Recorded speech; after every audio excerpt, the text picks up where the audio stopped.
अस्सलाम वालेकुम। तो कैसे हैं आप सब? उम्मीद करती हूँ कि आप सब खैरियत से होंगे, जहाँ भी होंगे बहुत खुश होंगे। तो यहाँ पर ना मैं कर रही थी क्रम कोटिंग के बाद ना मैं व्हिप क्रीम के साथ इसको फ़ाइनल कोट कर रही थी। और ये इस केक को बनाते हुए मेरे दिमाग में बहुत से आइडियाज़ आए, क्योंकि कस्टमर की कोई डिमांड नहीं थी, उन्हें सिर्फ खाने के लिए केक चाहिए था।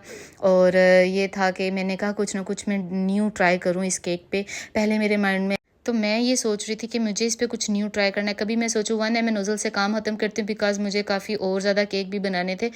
तो यहाँ पर फिर मैंने कहा, फिर अचानक मेरे माइंड में एक आइडिया आया, क्यों ना मैं इस कटर के साथ कुछ न्यू डिज़ाइन करूँ। और ये अचानक ही बहुत से रैंडमली आया, और बनाने से पहले मेरे माइंड में बिल्कुल भी आइडिया नहीं था कि मैं ये सारा कुछ करूँगी। और इसका बनाते वक़्त मेरे माइंड में एक बात आई कि मैं आपको ये बता सकूँगी कि इसमें अगर आपके पास कोई पाइपिंग नोज़ल्स नहीं मौजूद उस टाइम, तो आप बिना नोज़ल के कैसे अपने केक को एस्थेटिक से लुक दे सकते हैं। तो ये देखें जी, मैं फ्लैट ब्रश लेके उसको बिल्कुल क्रीम को मैं नॉर्मल जैसे हम कोन मेहंदी लगाते हैं ना, उसके बाद हम फिल करते हैं, वैसे ही मैं इसको बाबा करती हूँ। ब्रश को आपने बार-बार साफ़ करते रहना है।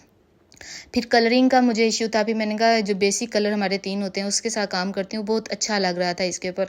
ज़्यादातर केक में वाइट ही प्रेफ़र करती हूँ, क्योंकि बहुत ज़्यादा कलरिंग जो होती है वो क्रीम के फ्लेवर को ख़राब कर देती है, और डार्क कलरिंग तो बहुत ज़्यादा अवॉइड आप लोग किया करें।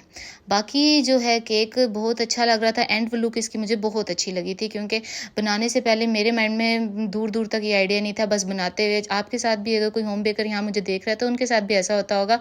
तो बनाने से पहले हमारे माइंड में बिल्कुल भी नहीं होता कि हम ये बनाएँगे। बस जब बनाते हैं तो फिर बनाते-बनाते ना जाने क्या से क्या बन जाता है और पता भी नहीं चलता। उस दिन मेरे पास बहुत और ऑर्डर तो नहीं थे, घर के ही केक थे, कुछ फ्रेंड्स फैमिली की ही बर्थडे थी, कुछ न्यू बेबी बोर्न थे उनकी थी, और इसी तरह ना घर के ही केक थे। तो ये जो केक था ना ऑर्डर का था, और ये रेगुलर कस्टमर है। अल्हम्दुलिल्लाह मेरा जो भी कस्टमर रहा है वो रेगुलर ही हो गया है। पहली दफ़ा उन्होंने अगर खाया तो उसके बाद उनको बेकरी के केक खाने का मज़ा नहीं आया। तो यहाँ पर बहुत सी बातें और भी करनी है आपसे।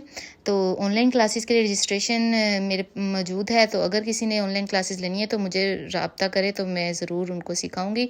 और इंशाल्लाह ताला मेरा सीखा हुआ, मैं ये बहुत बड़ी बात नहीं बोलती, बस मैं इतना ज़रूर कहूँगी कि लोग आपको पूरा-पूरा महीना सिखाते हैं, 1-2 क्लास में सिखा के गायब हो जाते हैं। मैं इंशाल्लाह ताला जितनी 4 क्लासेस अगर मैं पूरे मंथ में लूँगी, तो इंशाल्लाह ताला उसके बाद आप कह सकोगे कि आपको बेकिंग आती है। और मेरा कुछ अलग ही तरीका है सिखाने का, विद प्रैक्टिस और असाइनमेंट्स दे के मैं सिखाऊँगी इंशाल्लाह ताला। तो मैं बहुत ज़्यादा याद रखिएगा। टिल देन टेक केयर, अल्लाह हाफ़िज़।